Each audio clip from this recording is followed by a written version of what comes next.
My name is Jeff Anderson. Also present with me is Mike Finnegan. And present with us by telephone is Professor Marci Hamilton.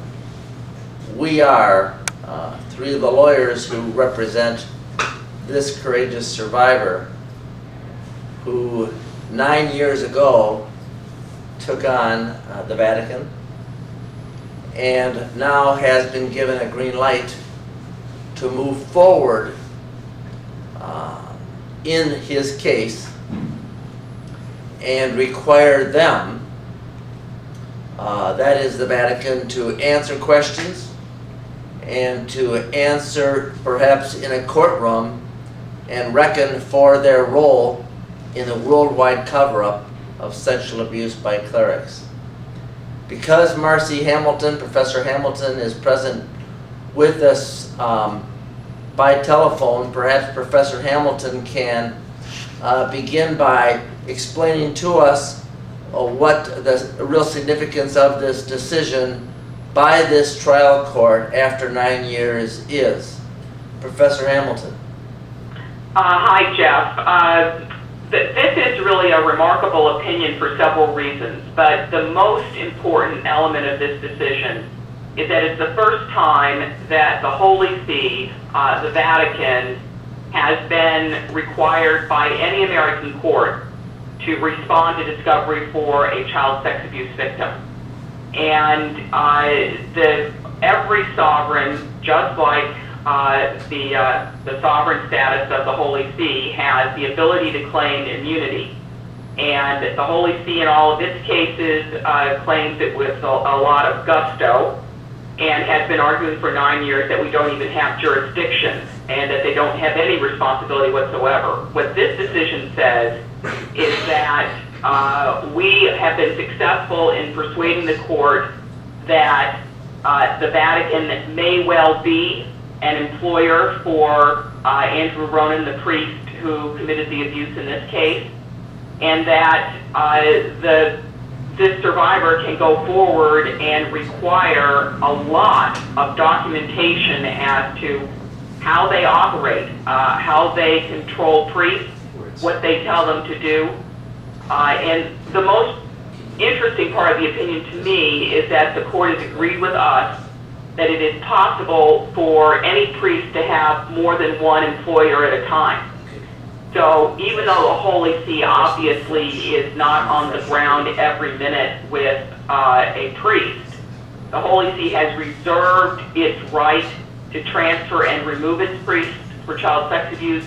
It's reserved all powers with respect to sex abusing priests. And that is something that is not part of any opinion before, but it's going to open the door to lots of discovery that they're going to have to produce, according to the court, within 60 days. And what we have learned in the last 27 years and having represented not only this survivor, but thousands across the country and even across the globe is that all the evidentiary trails and the cover-up of clerical sexual abuse lead to one location, and that is to the top, and they all lead to Rome. And in this case, the priest was moved from Ireland to Chicago to Portland with a history, but every road from every continent, when it comes to the worldwide movement of these priests,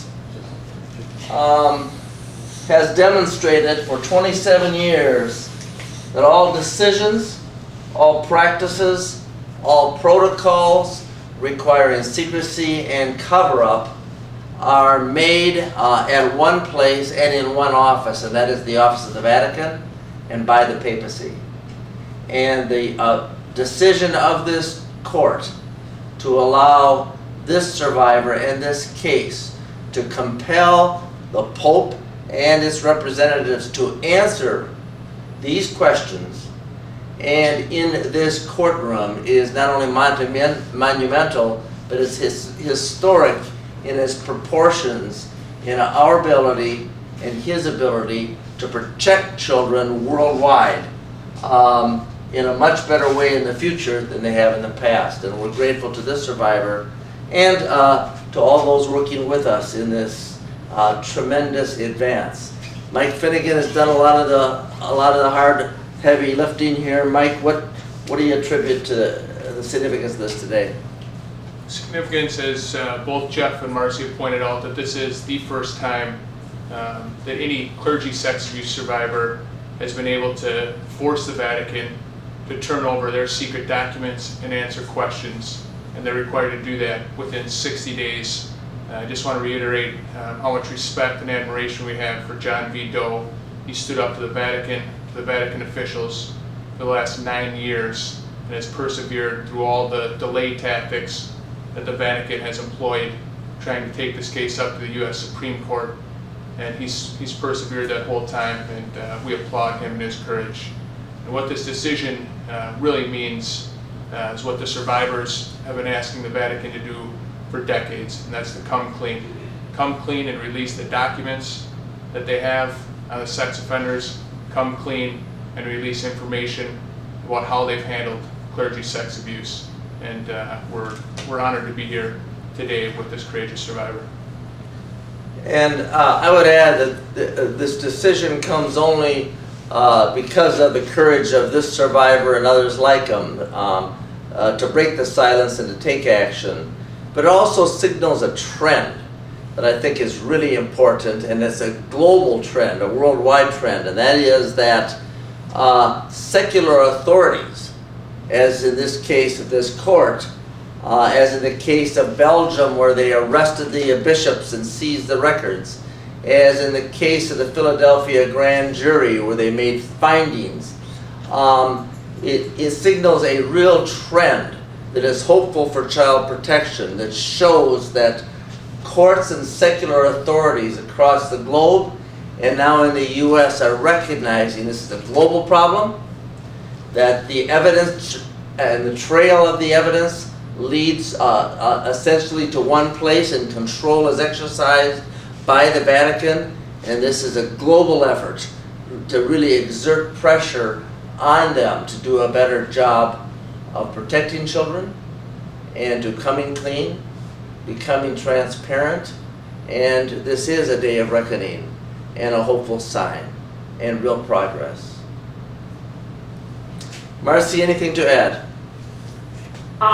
No, only that they cannot appeal this decision, and so 60 days is 60 days, and they're going to have to produce the documents or else. And so this is one of those moments when all of these years of litigating by the Holy See against victims is coming to a head, and finally they're going to have to do more than just put up defenses. They're actually going to have to put up information, and that is a huge development around the world for victims. And we are posting on our website at andersonadvocates.com not only the significance of this decision and commentary, but specifically the questions that the court is requiring the Vatican to answer, specifically the documents the Vatican is required to produce, and most notably that is all the policies, all the practices, and all the declarations the papacy has made since 1950 pertaining to clerical sexual abuse. And they are required to answer those questions and produce those documents in 60 days. And at the end of that time, we have an opportunity to then ask for and perhaps even require sworn testimony under oath. And for this, we are not only excited, but we are grateful to the courageous survivors with whom we stand in this effort and on this case, and to my colleagues who stand with each and every survivor. Thank you all. Any questions? I wanted to ask whether the documents are going to be made public or whether you will have those documents. What documents will be totally open, and are there other things that are just going to be closed as the court proceeding takes place? The question is, are the documents going to be made just privately available to us or to the public at whole? The answer is the documents and all proceedings in this case are open to the public, and everything that is produced in this case is required to be made public, and it will be made available to us, and it's simultaneously filed and required to be filed with the court and at all times public. And one of the imperatives that we answer in this case and in this effort is the public imperative. Secrecy and privacy permits sexual abuse to occur. The dissemination of this information publicly and broadly permits children to be protected. And so the public imperative is answered here by keeping this proceeding open and using the crucible of the courtroom and public awareness to better protect kids. It's an important question. It's an important piece of this case. We have a question from the Associated Press. They were told by the Vatican's attorney, Mr. Lena, that the 60-day deadline is not necessarily right. The reporter said, I read the order and it seems in there like it's a 60-day deadline. Could you comment on Mr. Lena's comment that he's not sure about the 60-day thing? Well, the attorney for the Holy See, Jeffrey Lena, has commented to the Associated Press that there's not, in fact, a 60-day deadline. We've read the court's order very carefully. The court has deliberated upon this matter not only for months but years, has deliberated upon thousands of pages of documents in opposition to this, and our reading of it seems to be pretty clear that they are compelled to produce these things within the time limit specified. Finnegan, do you have the order there? Is there a lack of clarity? No, there's no lack of clarity. The order says in multiple places that the Holy See shall respond to the discovery, including the secret documents, including the questions that we asked of the Holy See within 60 days.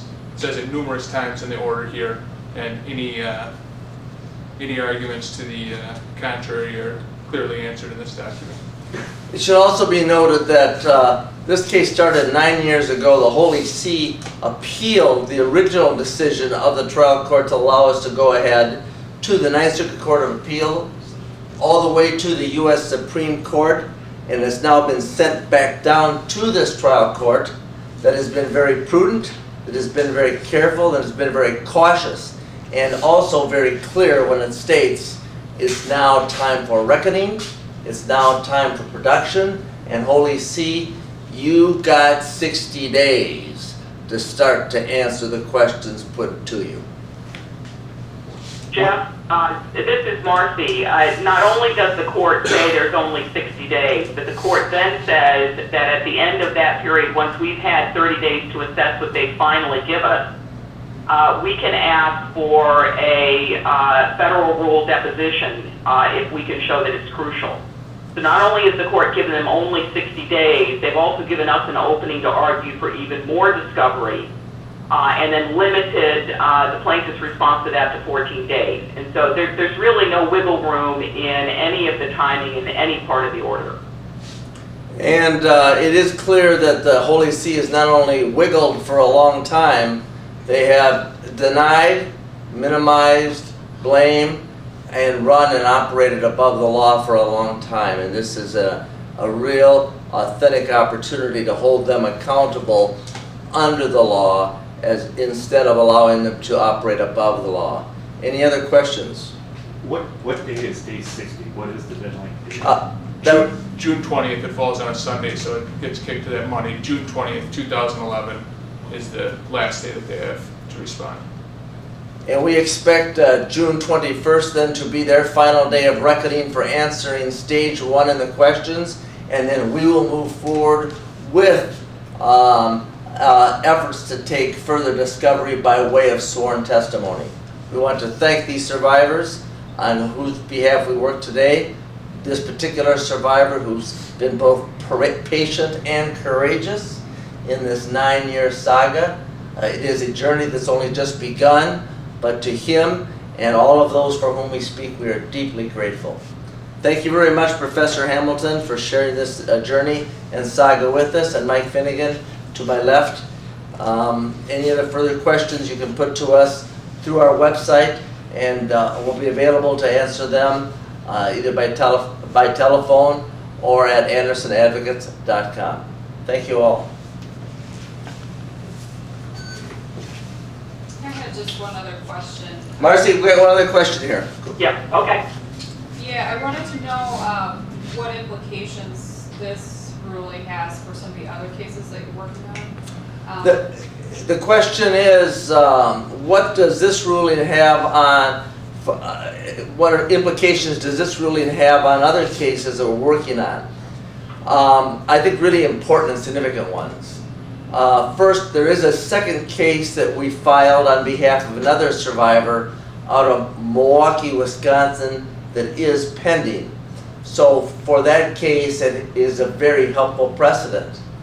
But for all the other cases that we're working on in the U.S. and outside of the U.S., I think it also is a helpful precedent that really makes us want to examine the importance of making sure those at the top in control and making these decisions to keep secret these clerical crimes and cover them up are held accountable. And frankly, I think it foreshadows some efforts to make those at the top accountable in a way they haven't before.